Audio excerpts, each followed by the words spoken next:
One of the things that people struggle the most with at the moment, and you can tell me if this is you, is to not just recognize your spiritual powers and your gifts, but also to honor them, to accept them, to give them a voice, to give them a space, but then especially to embody them.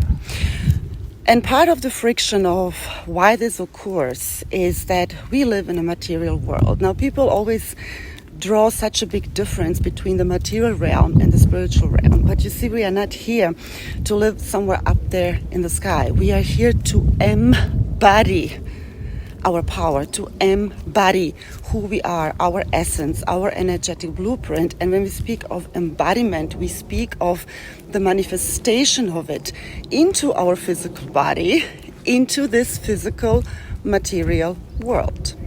And one of the main reasons that this friction occurs between our spiritual gifts, the trusting of our gifts and our abilities in the material world, is that we think that those two cannot coexist, that they are separated. But we need to understand that this universe is governed by the law of polarities, the law of harmony and balance. And polarities are nothing else but two apparently opposing energies actually pulling on the same string, which means love and fear, for example, they're actually one frequency expressing itself into the opposite direction.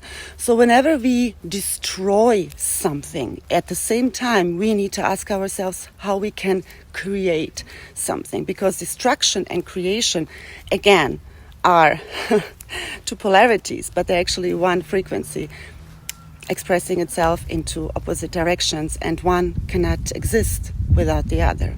And you see, there is this talk of the chosen ones, and the story behind it is basically that the creator gave out a call into the universe, into the beings, to help this planet go through its transformation, to enter this new age, this new timeline, this new epoch.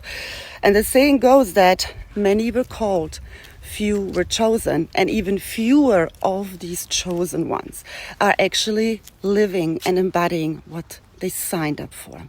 And that's because we are needing to understand that this whole world, even here on planet Earth, this material world, that majority of the things are actually built on magic rituals and on the occult. The wars that you see in the world, they are not just about power and about land and money. They're always taking place around portals that are opening. They're taking place around very important Stargates. They're not just random. And yes, I'm still talking about your spiritual gifts, but I want to take you on a little journey of magic, of spells, of the occult, of rituals, because this is what this world and majority of the big things in this world is based upon. We are just made believe that this is something that is delulu, and that's why people struggle to believe in their own gifts, in their own abilities. And just look at a lot of the movies, baby. They are telling you the truth. They have to tell you the truth because karma. However, because they are a movie, we just cut it out as some sort of fiction, fairy tale, and we leave it there. So just think about the opening of the Olympics. Many people ask me about it.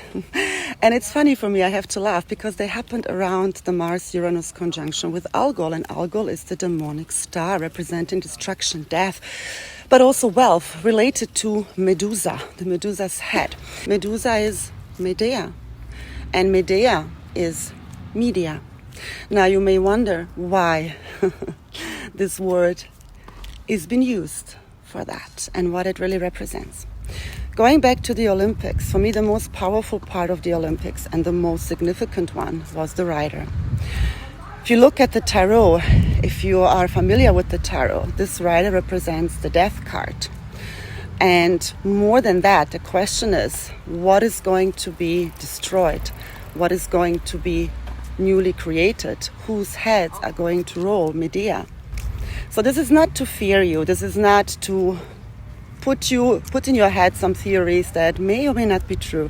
This is just to leave you with questions, open questions that you very well can answer for yourself if you allow yourself to see. Another major aspect why people are afraid to step into their power, maybe you are one of them, is because you open yourself up to an entire new dimension, to a new world, to new realities, and it's not for the faint-hearted. So it's not like it's often portrayed in those spiritual communities. Open your gifts, you can call everything in. Please. It's way more than that. And I'm speaking here of experience. I have seen and experienced things that are not easy to comprehend, right? I had plenty of visitations. I have seen in front of me something you will call a demonic creature. I have seen shapeshifters. And no, I'm not crazy and I'm not on anything. This is what is out there when you really open yourself up to your gifts. And this is one of the reasons a lot of people can't handle that. Therefore, everyone who is brave enough to really step into their power, and we all have different gifts. It is not that we all have the same gifts, because we all come in with a different level of our soul's evolution. And this is not one being better over the other. This is simply how much we have already been through in terms of learning. It's like in school. A 10th grader will have more experience than a 5th grader because he has passed 5 more years to get there. So please, no inferiority complexes here. I am simply stating what is the truth. And that's why those of us who are allowing ourselves to open up to our power, we are highly protected. We have to be highly protected. But for that, you have to know yourself. You have to know your essence. You have to know your energy. You have to be able to discern what is yours and what isn't.